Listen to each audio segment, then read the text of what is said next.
Assalamualaikum warahmatullahi wabarakatuh. Perkenalkan, nama saya Fauzan Fadila Zain. Kali ini saya akan mempresentasikan materi yang sudah saya rangkum untuk mata kuliah Pendidikan Pancasila. Baik, yang pertama adalah konsep dan urgensi Pancasila dalam arus sejarah bangsa Indonesia. Telah diketahui bahwa konsep Pancasila merupakan ide dasar untuk menata dan membangun kehidupan bangsa dalam mengisi kemerdekaan, yang terminologinya diungkapkan pertama kali oleh Bapak Insinyur Soekarno pada sidang BPUPKI tanggal 1 Juni 1945 dan saat ini menjadi keputusan Presiden nomor 24 tahun 2016, yang dimana pada 1 Juni 2016 ditetapkanlah sebagai hari lahirnya Pancasila. Akan tetapi rumusan Pancasila yang saat ini berfungsi sebagai dasar negara dan fungsi-fungsi lainnya adalah rumusan yang termaktub dalam pembukaan UUD 1945 pada alinea keempat bagian terakhir. Sejak saat itulah pemikiran untuk menempatkan Pancasila sebagai dasar negara menjadi perhatian para pemuka masyarakat dalam menyongsong dan mengisi kemerdekaan yang sangat menjadi cita-cita bersama. Kemudian pemikiran para perumus negara sebagai tindak lanjut hasil sidang BPUPKI pada tanggal 22 Juni 1945, Panitia 9 berhasil merumuskan naskah yang kemudian naskah tersebut populer dengan nama Piagam Jakarta atau Jakarta Charter. Pada tanggal 17 Agustus 1945 terjadi proklamasi kemerdekaan Republik Indonesia, dan pada tanggal 18 Agustus 1945 diundang-undangkan UUD Negara Republik Indonesia untuk pertama kalinya, yang di dalamnya memuat rumusan Pancasila yang saat ini memiliki fungsi sebagai dasar negara Republik Indonesia. Tentang urgensi Pancasila telah dijelaskan sebelumnya bahwa urgensi Pancasila adalah untuk membimbing, mengarahkan segenap daya dan upaya masyarakat, bangsa, dan negara dalam mewujudkan cita-cita dan tujuan nasional sebagaimana termaktub dalam Proklamasi Kemerdekaan Republik Indonesia dan Undang-Undang Dasar Negara Republik Indonesia serta Bhinneka Tunggal Ika.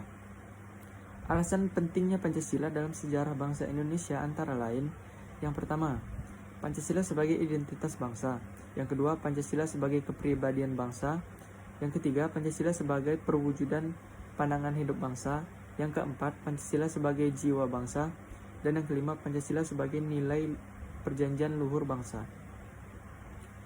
Kemudian masuk ke materi kedua, yaitu pentingnya Pancasila dalam kajian sejarah bangsa Indonesia. Pancasila adalah 5 dasar luhur yang ada dan berkembang bersama dengan bangsa Indonesia sejak dahulu. Sejarah merupakan deretan peristiwa yang saling berhubungan, peristiwa-peristiwa masa lampau yang berhubungan dengan kejadian masa sekarang, dan muaranya adalah masa yang akan datang. Hal ini berarti semua aktivitas manusia pada masa lampau berkaitan dengan kehidupan manusia masa sekarang dan juga akan berpengaruh terhadap masa depan bangsa tersebut. Dasar negara merupakan alas atau fundamen yang menjadi pijakan dan mampu memberikan kekuatan pada berdirinya sebuah negara. Negara Indonesia dibangun juga berdasarkan pada suatu landasan dan pijakan, yaitu Pancasila.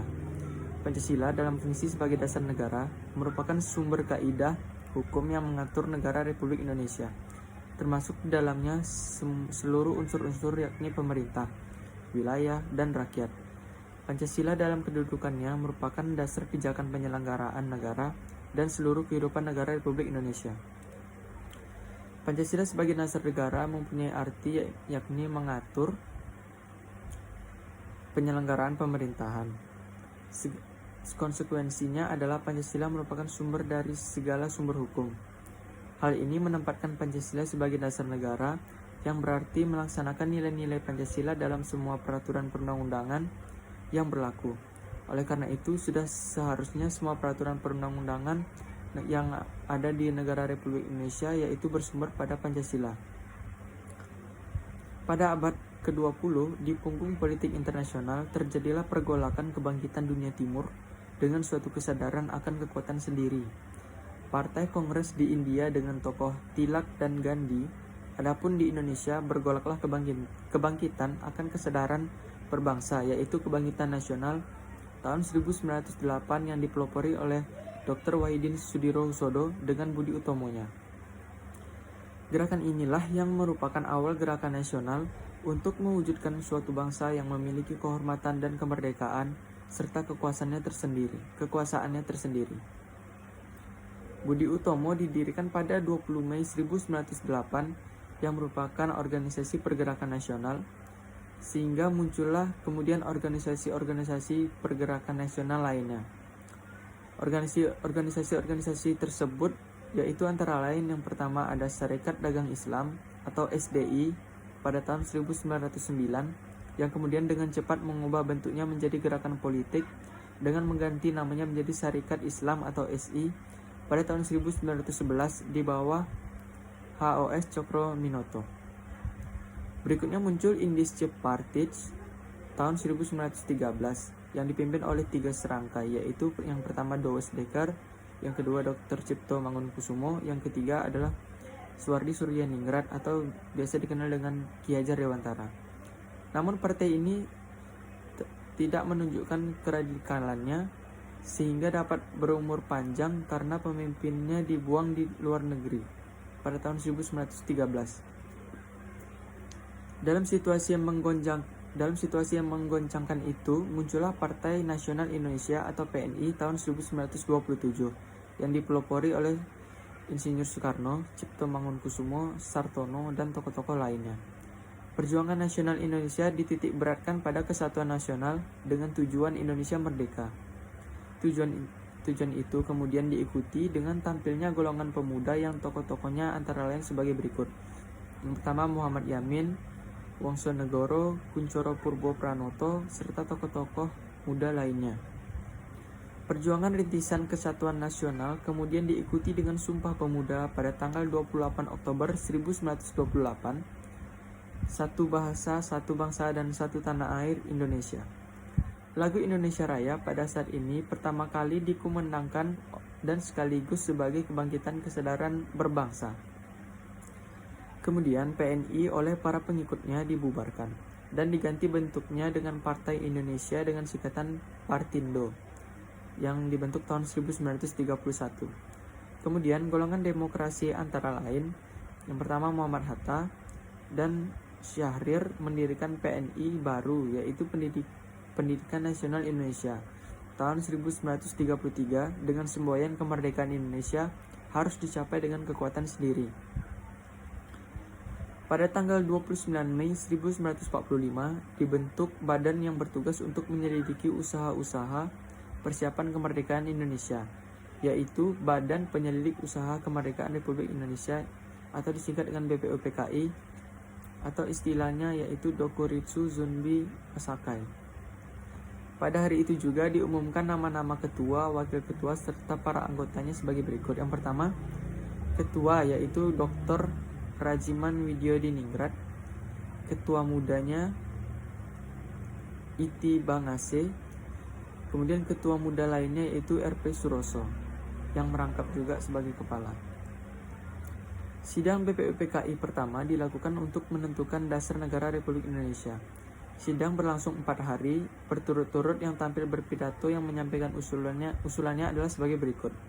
Yang pertama, Mr. Muhammad Yamin, 29 Mei 1945.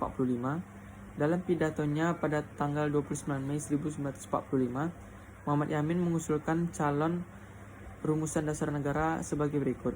Yang pertama, pri kebangsaan, pri kemanusiaan, pri ketuhanan, pri kerakyatan, dan kesejahteraan rakyat. Kemudian usulan yang kedua yaitu datang dari Profesor Dr. Supomo pada tanggal 31 Mei 1945. Profesor Dr. Supomo mengemukakan teorinya yaitu sebagai berikut. Yang pertama, teori negara perseorangan atau individualis. Yang kedua, paham negara kelas atau kelas teori. Yang ketiga adalah paham negara integralistik yang diajarkan oleh Spinoza, Adam Müller Hegel pada abad 18 ke 19.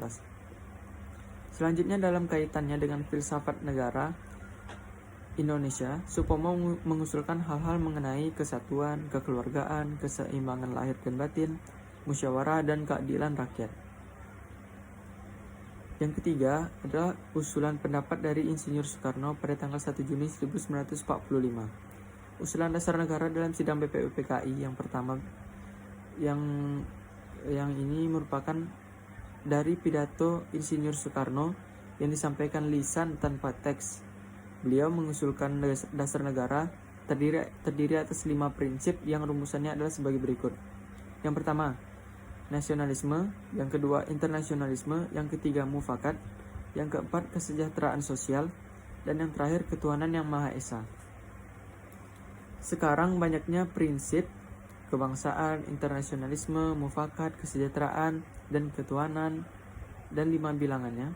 Namanya bukan Pancadharma, tetapi saya menamakan ini dengan petunjuk seorang teman kita ahli bahasa. Namanya ialah Pancasila. Sila artinya azas atau dasar, dan di atasnya kelima dasar itulah kita mendirikan negara Indonesia, kekal dan abadi. Oleh karena itu, ditetapkanlah pada tanggal 1 Juni 1945 ditetapkan sebagai hari lahirnya Pancasila. Baik, sekian presentasi dari saya. Apabila ada kesalahan, saya mohon maaf. Saya tutup. Wassalamualaikum warahmatullahi wabarakatuh.